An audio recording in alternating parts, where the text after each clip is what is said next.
আসসালামু আলাইকুম রহমতুল্লাহ। আমরা আজকে নিতান্তই দুঃখ ভারাক্রান্ত মন নিয়ে আপনাদের সামনে হাজির হয়েছি। এমন একজন ব্যক্তি সম্পর্কে আপনাদের কাছে দোয়া চাইতে আমরা এসেছি, যাকে আপনারা আপনজন হিসেবে সকলেই চিনেন, যিনি এই দেশে দারিদ্র বিমোচনে ঐতিহাসিক ভূমিকা পালন করেছেন, ব্যক্তিগতভাবে এবং প্রাতিষ্ঠানিকভাবে, যিনি বাংলাদেশের স্বাস্থ্য খাতের পথ প্রদর্শক, যে বিপন্ন মানুষকে আর্থিক সঙ্গতিহীন গরিব মানুষের পাশে দাঁড়ানোই ছিল যার ধর্ম।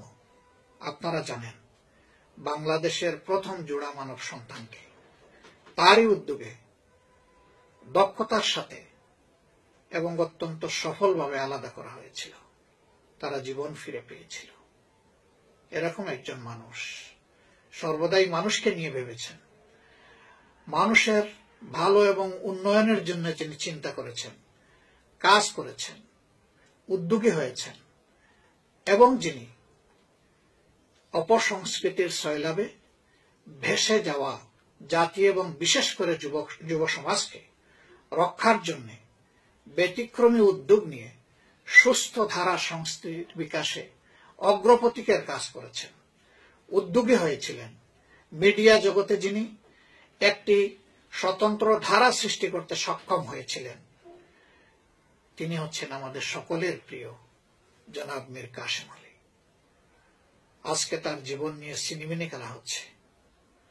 যেই সময়ের অপরাধে তাকে অপরাধ সাব্যস্ত করা হচ্ছে, সরকার পক্ষের ইনভেস্টিগেটর এবং প্রসিকিউশনের পক্ষ থেকে, সাক্ষীদের পক্ষ থেকে তারাই বলেছেন সেই সময়টা তিনি চট্টগ্রামে ছিলেন না, তার অবস্থান ছিল ঢাকায়।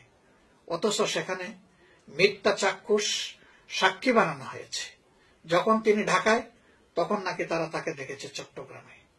এই জিনিসটা আপনারা সকলেই জানেন।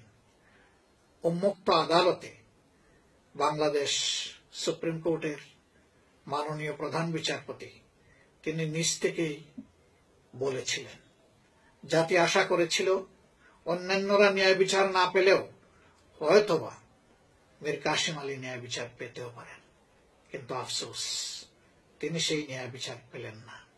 কিভাবে পাবেন, যেখানে সরকারের প্রধান আইন কর্মকর্তা অ্যাটর্নি জেনারেল যেখানে বলেন যে এই বিচার হচ্ছে রাজনৈতিক বিচার, রাজনৈতিক সিদ্ধান্তে, অর্থাৎ রাজনৈতিক উদ্দেশ্য বাস্তবায়ন করার জন্য প্রতিহিংসার এই বিচারের মাধ্যমে প্রতিপক্ষকে খতম করাই হচ্ছে মূলত এই বিচারের আয়োজনের উদ্দেশ্য।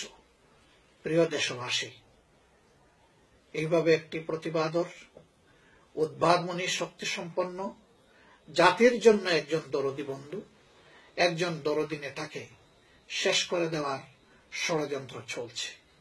এই বিচারের রায়ের পরে বাস্তব কারণেই এ বিচার পরিচালনায় যিনি নেতৃত্ব দিয়েছিলেন,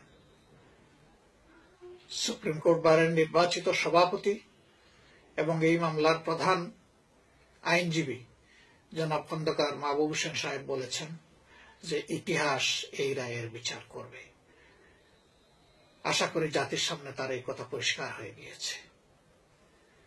আমরা সরকারকে ষড়যন্ত্রের পথ পরিহার করে এ ধরনের একজন দেশপ্রেমিক নেতাকে হত্যার ষড়যন্ত্র বন্ধ করার জন্য আহ্বান জানাচ্ছি এবং অবিলম্বে তাকে বিনা শর্তে মুক্তি দেওয়ার জন্য আমরা দাবি জানাচ্ছি। প্রিয় দেশবাসী, আপনারা আপনাদের প্রিয় মীর কাসেম আলীর জন্য দোয়া করবেন। আল্লাহ যেন তার সহায় হন। আল্লাহ হাফিজ। বাংলাদেশ জিন্দাবাদ। বাংলাদেশ জামাত ইসলামী জিন্দাবাদ।